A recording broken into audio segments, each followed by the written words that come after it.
Hello, I'm Jessica Nichols. My family consists of my husband Derek, my daughters Haley and Kinsey, and my son Gavin. The saying, "Your story could be the key that unlocks someone else's cage. Don't be afraid to share your story," is the reason why I share our story. I know that someone, somewhere, needs to hear something I share. We can all learn from each other by sharing our story. Before I get started, I want to share a picture of my family from 2012 when I was pregnant with our son Gavin.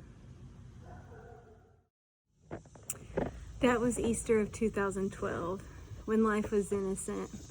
Imagine the middle class, American dream, white picket fence scenario. My husband is a collegiate soccer coach, and my dream job was to stay at home and be a wife and mother, and it had become true. We had based our marriage and family on a foundation of faith and love. We focused on mind, body, soul healthiness. We worked on our marriage by taking faith-based classes that would help us understand each other better. We worked out regularly to help our bodies and mind.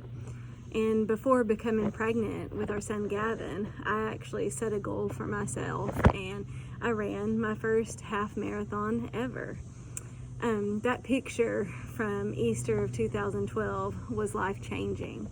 We were in the process of moving to Arkansas. We were looking for a home, for schools, my baby's doctor. We were living with my parents temporarily. And in June of 2012, we actually closed on our house and officially moved to Arkansas.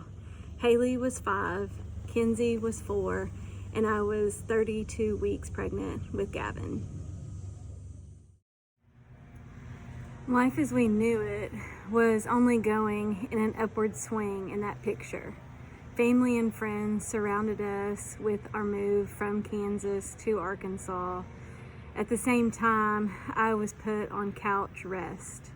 Signs of preeclampsia started to show up, and my doctor wanted to be extra cautious because Haley, our firstborn, was born at 32 weeks, and Kinsey, our second, was born at 36 weeks, because the cure for preeclampsia is delivery. I started weekly doctor visits, and everything was going as expected when you have the threat of preeclampsia. We got to 36 weeks, and my doctor wanted to wait one more week before we induced, because a pregnancy is considered full term between 37 and 40 weeks. Gavin was going to be my first full-term pregnancy, but God had other plans. That picture is one of the last pictures I have healthy and pregnant with Gavin. On July the 12th into the 13th, I woke up with labor pains. For an hour and a half, I didn't wake my husband, but finally I did because I realized I was actually going into labor on my own. And he called the hospital because I was becoming sick. They told us to come to the hospital, and it took us 30 minutes to get there. On the way down to the hospital, I was having contractions and I was having a hard time breathing. This was a familiar sign of the preeclampsia setting in because I had had the same issues with Haley's pregnancy. I thought I would check into the hospital and have our baby boy a few days later, just like our girls. But this is where our story begins and where our family got different lenses to see through.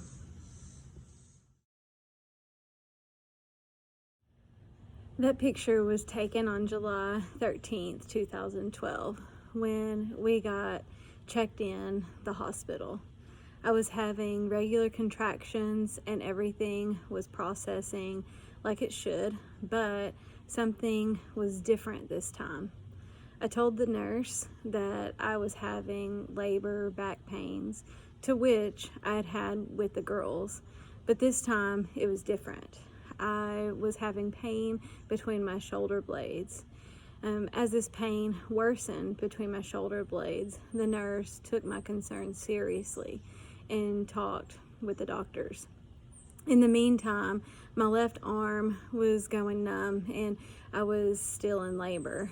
My blood pressure was rising because the preeclampsia was getting out of control. The doctors heard our concerns and ordered an MRI. At the time, I had no idea why, but I quickly got the information they wanted to look at my heart.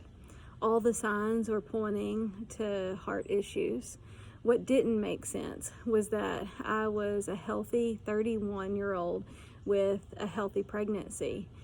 They ordered the MRI, to which was so hard for me to endure.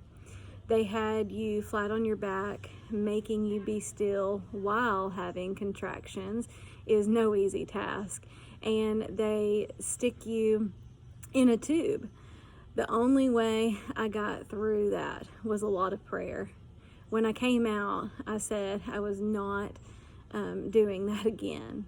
The doctors gave us the results of the MRI. They would need to stop my labor for now because my numbers came back as something was going on with my heart.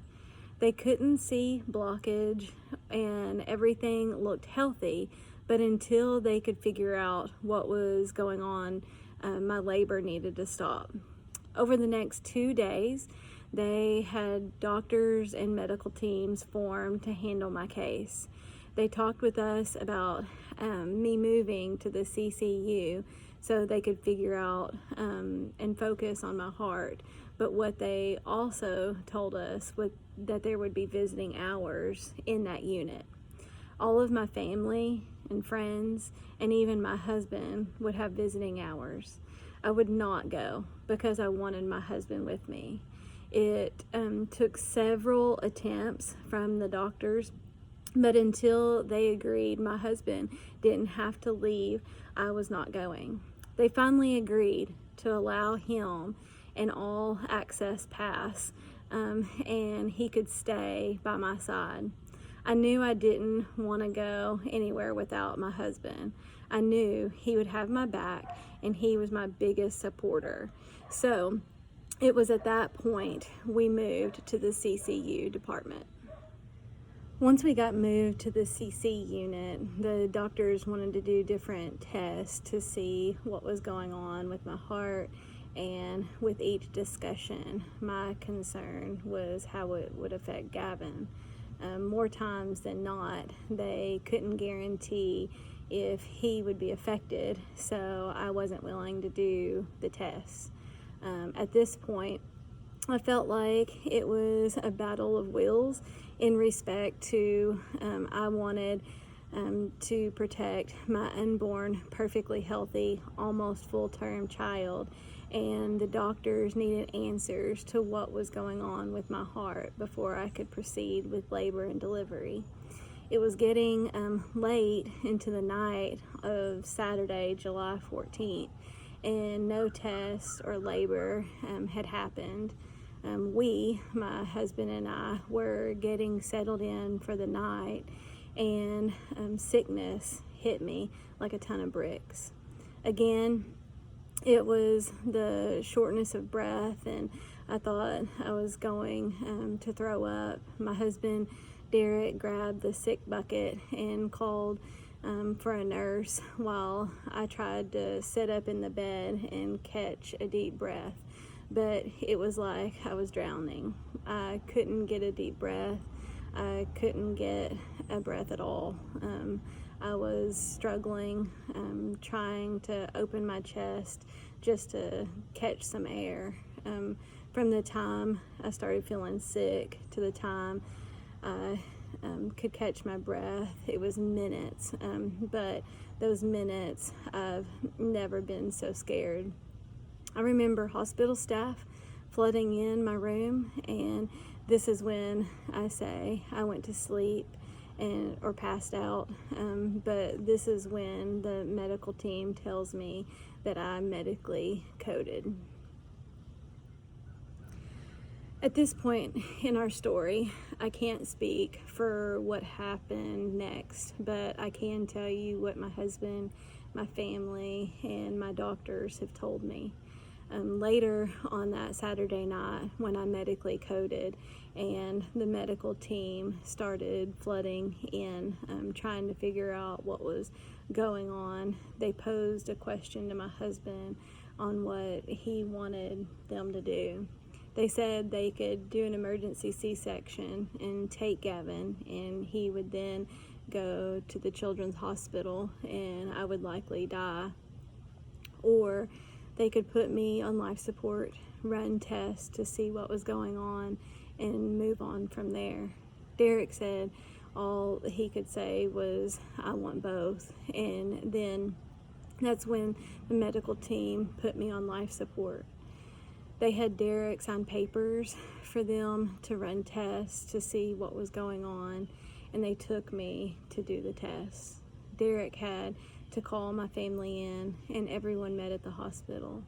They said they were brought into a small light room, and doctors would report to them after the test. What they discovered was I had a dissection in my heart. Apparently, this is a rare thing, and especially in someone young, healthy, and a runner. This hospital told my family that they had never had a full-term pregnant woman come in for delivery and discover a heart dissection. Some of you might be wondering what a heart dissection is, and doctors have explained to me that a vessel is like an inside of an onion, and when you slice that onion open, it has many different layers. Well, a dissection is where those layers on the inside of the vessel come apart. They explained to my family the only option was to have open heart surgery, but they had never performed open heart surgery on a pregnant woman, and they had to find somebody willing to do the surgery in these risky times. My EF percentage was extremely low, and there are not many survivors from situations like this, and in my case, the risk was even higher because I was pregnant. At this point, I want to read to you what my sister posted on social media. So on Sunday, July the 15th, my sister posted, Jessica needed emergency bypass surgery, and we are 3 hours in. She had major issues, and doctors told us this was the only option. Baby Gavin is still doing great, but no chance of delivery anytime soon. Please keep my precious sister and our family in your prayers. Then later on, she posted, thank you all for your thoughts and prayers. Baby Gavin, Glenn Nichols, went to be with the Lord this morning. So please keep our family in your thoughts and prayers. Jessica had triple bypass and a balloon put in and is in ICU and needs many prayers. She is such a fighter, but has a long way to go. We are still not out of the clear because her heart is still not functioning at its full potential. I ask each and every one of you to please keep her in your prayers. And 2.5 days later is when she made this next post. It was July 17th. She said, they removed the vent tube today, and Jessica has been able to breathe on her own. She is awake, but still medicated. She is aware that Gavin has passed, and this morning has been a very emotional time for everyone. She is still very weak and needs lots of prayers. The doctors tell us we are taking it hour by hour as far as her breathing. She cannot talk, but she could sign to us. The doctors say Gavin is her angel and that he saved my sister's life. For that, I will forever be grateful. Thanks again for all the love, support, and prayers. it means more than you will ever know.